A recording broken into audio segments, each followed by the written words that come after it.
Hello दोस्तों, हमारे नेता कहते हैं इंडिया तो विश्व गुरु बन रहा है, fourth largest economy, digital India और पता नहीं क्या क्या। तो इसका मतलब क्या है? इंडिया सच में विश्व गुरु बन रहा है या फिर मीडिया और नेता मिलकर एक हमारे दिमाग में धोखा क्रिएट कर रहे हैं? आइए फीलिंग्स को थोड़ी देर के लिए साइड में रखते हैं और जानते हैं इस चीज की पूरी रियलिटी। मेरे पास ये जो ये चीज है ना, ये इसका कोई वैल्यू नहीं है। इसका ये थाईलैंड, मलेशिया, श्रीलंका, नेपाल, ये सब सोच के खुश मत हो। जो डिफिकल्ट कंट्रीज है वहाँ पे अपना पासपोर्ट किसी काम नहीं आता। हर जगह एंट्री डिनाई। काफी कंट्रीज हर बार वीजा फ्री और वीजा ऑन अराइवल को ड्रॉप करते जा रहे हैं हमारे लिए। चाइना तक केवल हमको 24 घंटे का वीजा फ्री ट्रांजिट देता है, बाकी कंट्रीज को 10-10 दिन का दे रहा है। अभी जॉर्डन इंडियन पासपोर्ट देख के एंट्री डिनाई कर दिया।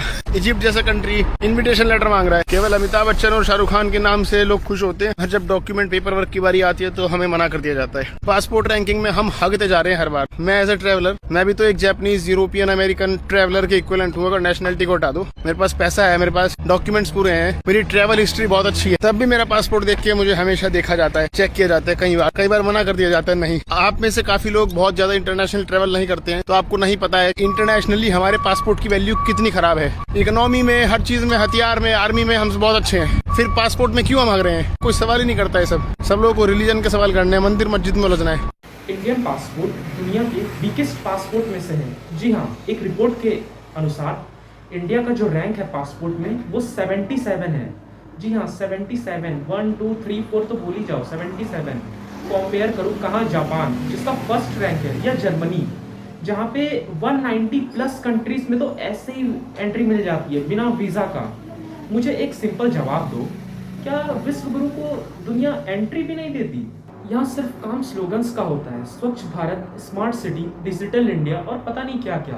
आपको पता है इंडिया में हर साल 2 मिलियन डेथ सिर्फ पॉल्यूशन की वजह से हो जाता है। दिल्ली जो है वो इंडिया का ही नहीं बल्कि पूरे वर्ल्ड का सबसे पॉल्यूटेड कैपिटल बन गया है।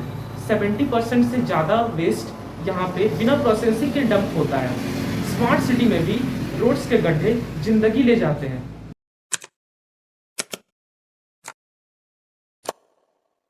जी हाँ, यही है कि इंडिया का नहीं, क्लीन इंडिया का सच। इंडिया में आम आदमी लाइन में दब कर मर जाता है और वीआईपीज वो तो अपनी लाल पत्ती वाली कॉन्वॉय में निकल जाते हैं। वीआईपीज के लिए रोड तक बंद हो जाता है, एयरपोर्ट पर सिक्योरिटी बाईपास हो जाते हैं कई बार, लेकिन एक गरीब आदमी को डॉक्टर तक पहुंचने में जान चली जाती है। क्यों?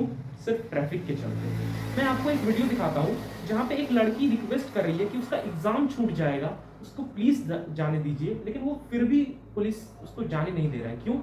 क्योंकि एक वीआईपी को जाना है।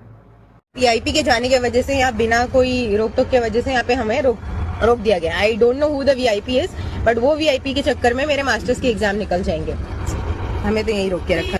और अभी तो मेरे एग्जाम्स है। अगर मान लो खुदा ना खास्ता यहाँ पे एम्बुलेंस होगी तो फिर वो एम्बुलेंस में जो पेशेंट होगा वो तो मर जाएगा इनके वीआईपी के चक्कर में। तो अमित तिवारी सर, अभी मैं ऑटो से उतर के इनको बोल भी रही हूँ कि मेरा एग्जाम है, मेरे को जाने दो, बट दीज पीपल ऐसे आप उतर के यहाँ से चले जाओ। आप बताओ, बीच हाईवे में मैं कहाँ से करूँ ऑटो? इसकी रिस्पॉन्सिबिलिटी कौन लेगा? अगर मेरे सर आपको ऊपर से ऑर्डर है, ठीक है, लेकिन मेरे एग्जाम से ज्यादा इंपॉर्टेंट है क्या ये चीज?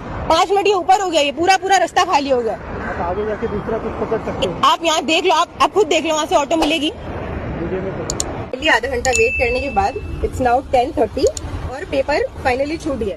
ये कैसा विश्व गुरु है जहाँ अपने ही लोगों की मजबूरी नहीं समझी जाती? और मीडिया, इसके बारे में तो मैं क्या ही बोलूं।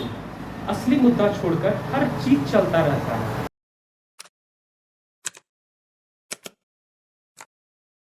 मतलब ये सच के पीछे नहीं भागते, ये भागते सिर्फ और सिर्फ टीआरपी के पीछे।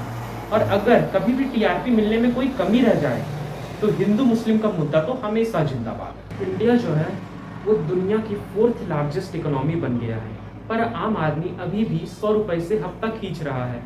80 करोड़ से ज़्यादा लोग फ्री राशन के भरोसे जी रहे हैं और सिर्फ टॉप 1% इंडिया का 40% पैसा लेके वीआईपी जोन में बैठा है।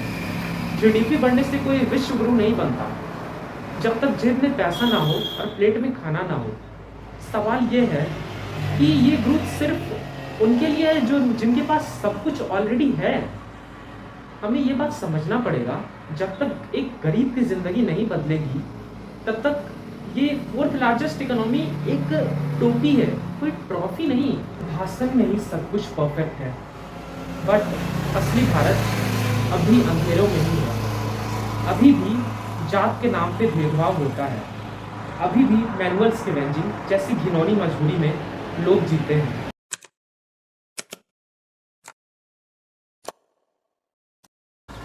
गांव में ना स्कूल ठीक से चल रहा है, ना सड़क, ना ट्रीटमेंट।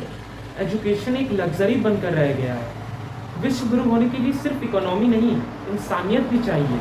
और जिन्हें इस चीज़ पर काम करना चाहिए वो तो हिंदू मुस्लिम कर रहे हैं। तो क्या सिर्फ नेता जिम्मेदार है? नहीं, हम सब हैं। जब हम वोट देते हैं तो सिर्फ कास्ट, रिलीजन इन्हीं के बेसिस पर देते हैं। अगर हम हिंदू, मुस्लिम या रिलीजन के बेसिस को मुद्दा ही ना बनने दें और सरकार से सही चीज़ की डिमांड करें और उस बेसिस पर वोट करें, तो सरकार को ऑटोमेटिकली मजबूर होकर उसी चीज़ पर ही काम करना पड़ेगा। बट इसमें हम सबको मिलकर काम करना पड़ेगा। हमारे यहाँ सिचुएशन इस हद तक ख़राब है कि अगर आप मंदिर में जाके पैसा डोनेट करते हो तो आपका टैक्स सिर्फ 50% तक माफ़ होता है, जबकि आप किसी पॉलिटिकल पार्टी को पैसा देते हो तो आपका टैक्स जो है वो 100% तक माफ़ हो सकता है।